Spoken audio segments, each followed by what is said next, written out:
time we studied the reactivity of alcohol with respect to the nucleophilic attack. अब बेटा देखो हमने थोड़ा सा समराइज कर ले with respect to the nucleophilic attack क्या था. With respect to the nucleophilic attack जो ऑर्डर था हमारे पास वो क्या था कि टर्शरी आर द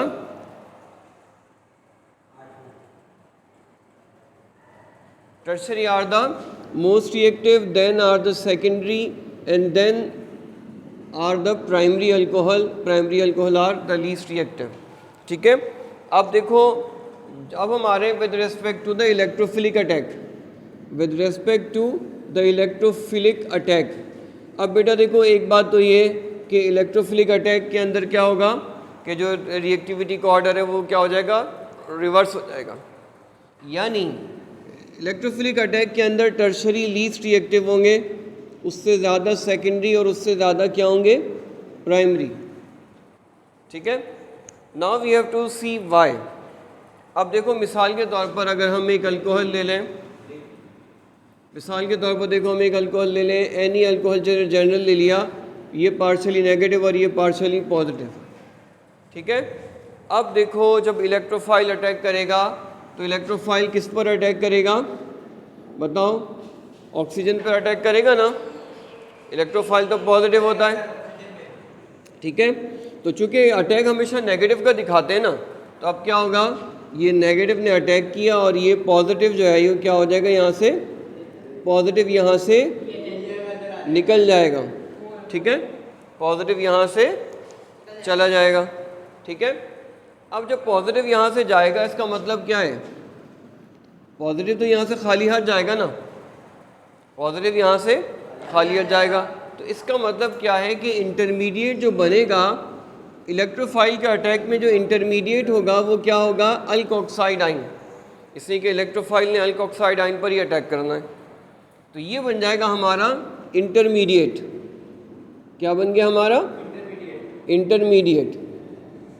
अब अगर ये इंटरमीडिएट एक टर्शरी एनाइन हुआ, अगर ये इंटरमीडिएट क्या हुआ, टर्शरी एनाइन हुआ, मिसाल के तौर पर ये C है और ये O नेगेटिव हुआ है और ये क्या है, एक टर्शरी है. ये जो अल्फ़ा कार्बन है ये अगर टर्शरी हो जाए तो अब टर्शरी होने से क्या होगा, इसमें 3 अल्काइल ग्रुप लगे होंगे और अल्काइल ग्रुप क्या होते हैं, इलेक्ट्रॉन डोनर. अब जब ये इलेक्ट्रॉन डोनर होंगे तो फिर क्या होगा कि इसको 3 तरफ से क्या आ रहा होगा, इलेक्ट्रॉन डेंसिटी आ रही होगी. 3 तरफ से इसके ऊपर इलेक्ट्रॉन डेंसिटी आ रही होगी. ठीक है. और इसलिए कि अल्काइल ग्रुप इलेक्ट्रॉन डोनर है. अब अगर for the sake of simplicity ऐसे ही सपोज कर ले कि ये तीनों इलेक्ट्रॉन डेंसिटी 0.2 की डोनेट कर रहे हैं. ठीक है.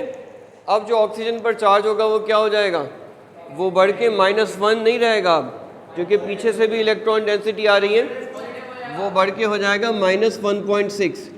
ये एनाइन है ना और इलेक्ट्रॉन डेंसिटी और आ रही है. ठीक है. अब यहाँ पे क्या हो गया, इलेक्ट्रॉन डेंसिटी और बढ़ गई. अब बेटा याद रखना जब इलेक्ट्रॉन डेंसिटी बढ़ जाती है तो फिर क्या होता है, जब इलेक्ट्रॉन डेंसिटी बढ़ जाती है तो फिर क्या होता है कि ये चांसेस है ना कि ये H पॉजिटिव को पकड़ लेगा. जो H पॉजिटिव अभी गया, इसका इलेक्ट्रॉन डेंसिटी बढ़ गई ना, तो चांसेस है कि H पॉजिटिव पर ही अटैक कर देगा. इसी के H पॉजिटिव अभी तो निकला है और अगर इसने H पॉजिटिव पर अटैक किया तो फिर क्या होगा, समझो जहाँ से चले थे वहीं पहुँच गए. तो रिएक्टिव रिएक्शन तो हुआ ही नहीं, तो इसकी रिएक्टिविटी क्या हो जाएगी, सबसे कम हो जाएगी. बात समझ में आई. जब ये एनाइन बनेगा तो इसको 3 तरफ से इलेक्ट्रॉन डेंसिटी मिल रही होगी, जिसकी वजह से इस एनाइन का चार्ज लेट सपोज के -1 से बढ़ के -1.6 हो जाएगा. और जब चार्ज ज़्यादा हो जाएगा तो चांसेस है कि ये H पॉजिटिव को के ऊपर अटैक कर देगा और H पॉजिटिव पर अटैक किया तो समझो कि वहीं पहुंच गया जहाँ से चले थे, रिएक्शन हुआ ही नहीं, तो रिएक्टिविटी क्या होगी, सबसे कम. ठीक है. अब देखो ये तो था टर्शरी का केस.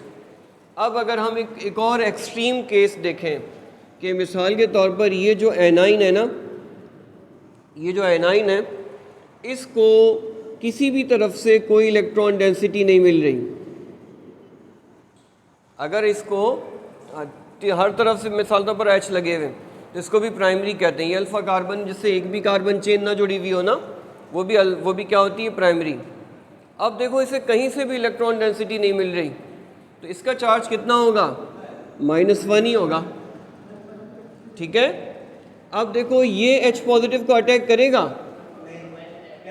करेगा, लेकिन वो ज़्यादा करेगा, ये कम करेगा, इसके चांसेस कम है। यानी यहाँ पे चांसेस है कि H पॉजिटिव शायद चला जाए, और अगर H पॉजिटिव चला गया इसका मतलब क्या है कि अब ये रिएक्शन किसी और से करेगा, तो इसकी रिएक्टिविटी ज़्यादा होगी। तो इसकी रिएक्टिविटी क्या हो जाएगी, सबसे ज़्यादा, इसलिए कि इसका चार्ज सबसे कम है। जब ये चार्ज सबसे कम है तो ये H पॉजिटिव को जाने देगा, और जब H पॉजिटिव चला जाएगा ये किसी और नए से इलेक्ट्रोफाइल से अटैक कर रिएक्ट कर लेगा। उसमें देखो उसमें क्या है, उसमें चार्ज बहुत ही ज़्यादा है, और जब चार्ज बहुत ज़्यादा है तो वो H पॉजिटिव पर ही अटैक कर देगा, इसलिए कि H पॉजिटिव अभी निकला है, और H पॉजिटिव पर अटैक होगा तो समझो जहाँ से चले थे वहीं पहुँच गए, रिएक्शन हुआ ही नहीं और रिएक्टिविटी सबसे कम हो गई। अब आ जाओ मॉडरेट केस के ऊपर। ये तो हमने दो एक्सट्रीम देखी ना, कि एक में चार्ज बहुत ज़्यादा है और एक में चार्ज सबसे कम है। अब अगर मॉडरेट केस के ऊपर आ जाओ, मिसाल के तौर पर ये हमारे पास ये नेगेटिव चार्ज है और इसको दो तरफ से अल्काइल ग्रुप लगे हुए हैं, सही है। अल्काइल ग्रुप कहाँ से लगे हुए हैं, ये तो 3 डिग्री में 3 तरफ अल्काइल ग्रुप लगे होते हैं, और 2 डिग्री में क्या होगा, 2 तरफ अल्काइल ग्रुप लगे हुए होंगे। अब अगर ये दोनों मिसाल के तौर पर ये दोनों अल्काइल ग्रुप इलेक्ट्रॉन डेंसिटी दे रहे हैं लेट सपोज -0.2 की, तो अब इसका चार्ज कितना हो जाएगा, वहाँ -1.4 हो जाएगा। ठीक है। और अगर एक ही तरफ से चार्ज डेंसिटी हाँ वेरी गुड, अगर एक ही तरफ से अल्काइल ग्रुप लगा हुआ हो तो इसके ऊपर चार्ज कितना आ जाएगा, अगर ये 0.2 दे रहा है तो इसके ऊपर चार्ज हो जाएगा -1.2। तो सबसे ज़्यादा चार्ज है वहाँ, वो लीस्ट रिएक्टिव हो जाएगा, और सबसे कम चार्ज है यहाँ, ये सबसे ज़्यादा रिएक्टिव हो जाएगा। ठीक है। ये वाला ये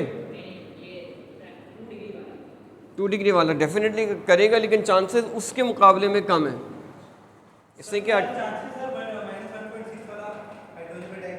हाँ -1 वाले के, तो ये सबसे ज़्यादा रिएक्टिव हो जाएगा। ठीक है। इससे रिएक्टिविटी बनेगी तब जब ये पुराने को जाने दें। H पॉजिटिव पुराना है ना, पुराने को जाने दें, नए का इंतज़ार करें, तब बनेगी रिएक्टिविटी।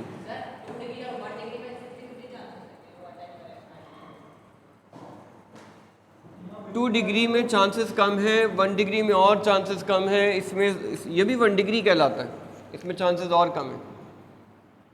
ठीक है।